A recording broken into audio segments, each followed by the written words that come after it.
Assalamualaikum. Halo, selamat pagi anak-anak hebat kelas 6. Bagaimana kabarnya hari ini?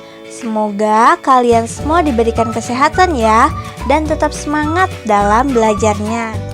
Pada pembelajaran hari ini, kita akan belajar bersama lagi ya, bersama Ibu Nurfa. Nah, pembelajaran hari ini kita akan membahas mengenai komponen-komponen dalam listrik. Selain itu, kita juga akan membahas mengenai teks eksplanasi. Hayo, sudah siap untuk mengikuti pembelajaran hari ini? Sebelum memulai pembelajaran, ada beberapa hal yang harus kalian perhatikan, yaitu berdoalah sebelum memulai pembelajaran. Carilah tempat yang nyaman untuk belajar. Siapkan buku dan alat tulisnya. Simak video ini dengan teliti ya. Mintalah bantuan orang tua untuk mendampingimu saat belajar. Dan yang terakhir, jika ada hal yang kurang dipahami, silahkan hubungi gurumu masing-masing. Baik, kalau begitu kita mulai saja ya pembelajaran hari ini. Ayo anak-anak hebat, coba sebutkan beberapa alat elektronik yang ada di rumahmu. Hebat, betul sekali semuanya. Alat-alat elektronik itu seperti televisi, radio, kipas angin, setrika, komputer, dan masih banyak lagi ya. Tentunya semua alat-alat tersebut dapat menyala karena adanya listrik. Listrik akan mengalir pada sebuah rangkaian yang disebut sebagai rangkaian listrik. Rangkaian listrik ini adalah beberapa komponen yang dihubungkan dengan sumber tegangan sehingga memiliki fungsi dan kegunaan tertentu. Rangkaian listrik tersebut disusun dari beberapa komponen, yaitu alat listrik, konduktor atau pengantar listrik, dan sumber listrik. Menurut kalian, ada apa saja ya komponen dalam listrik itu? Saklar berfungsi untuk menyambungkan atau memutus rangkaian listrik hingga membuat aliran listrik terhenti. Yang kedua adalah baterai. Baterai berfungsi sebagai sumber energi listrik. Pada dasarnya, baterai adalah media penyimpan energi listrik yang juga dapat dijadikan sumber listrik kembali.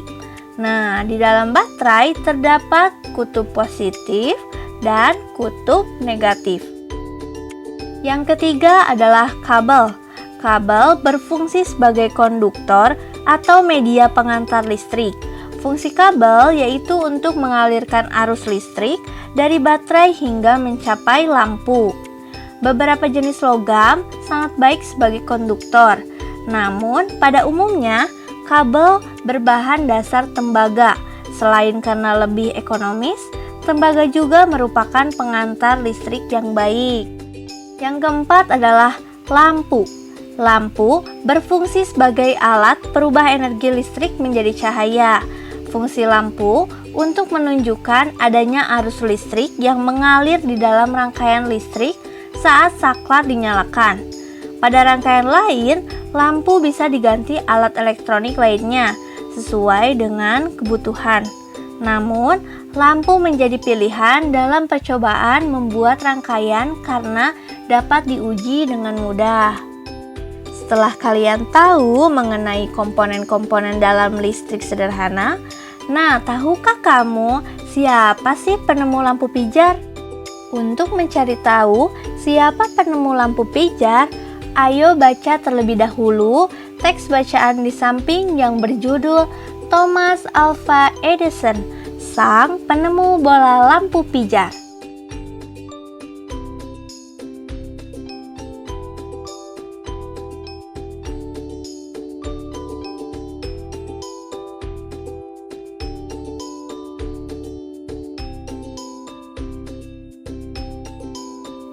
Setelah membaca teks bacaannya, kalian jadi tahu kan bahwa penemu lampu pijar itu adalah Thomas Alva Edison. Berkat rasa ingin tahunya yang tinggi dan sikap pantang menyerah, sehingga dapat mengubah dunia ini menjadi lebih baik lagi. Teks bacaan tersebut merupakan teks eksplanasi. Nah, apa sih teks eksplanasi? Teks eksplanasi adalah teks yang dibuat untuk menjelaskan proses terjadinya suatu fenomena atau peristiwa, baik fenomena alam maupun sosial secara ilmiah. Nah, teks eksplanasi ini berfungsi untuk memberikan penjelasan kepada pembaca tentang proses terjadinya sesuatu yang disusun menurut prinsip sebab akibat.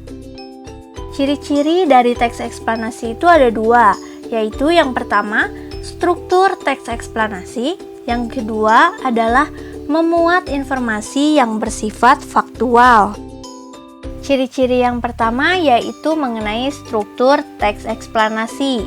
Nah, dalam struktur teks eksplanasi ini ada 3 bagian, yaitu pernyataan umum, deretan penjelas, dan interpretasi.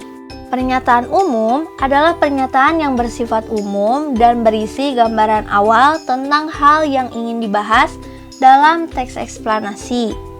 Sedangkan deretan penjelas adalah inti penjelasan dalam teks eksplanasi. Yang terakhir adalah interpretasi, yaitu pandangan atau kesimpulan penulis tentang hal yang disampaikan dalam teks eksplanasi. Sedangkan ciri-ciri yang kedua adalah memuat informasi yang faktual. Maksudnya adalah informasi yang dibahas dalam teks eksplanasi berdasarkan fakta, sehingga kebenarannya dapat dibuktikan secara ilmiah. Sekian untuk pembelajaran hari ini. Terima kasih telah menyimak videonya. Apabila ada yang kurang dipahami, silahkan tanyakan pada gurunya masing-masing ya. Wassalamualaikum warahmatullahi wabarakatuh. Sampai bertemu di pembelajaran selanjutnya. Dadah!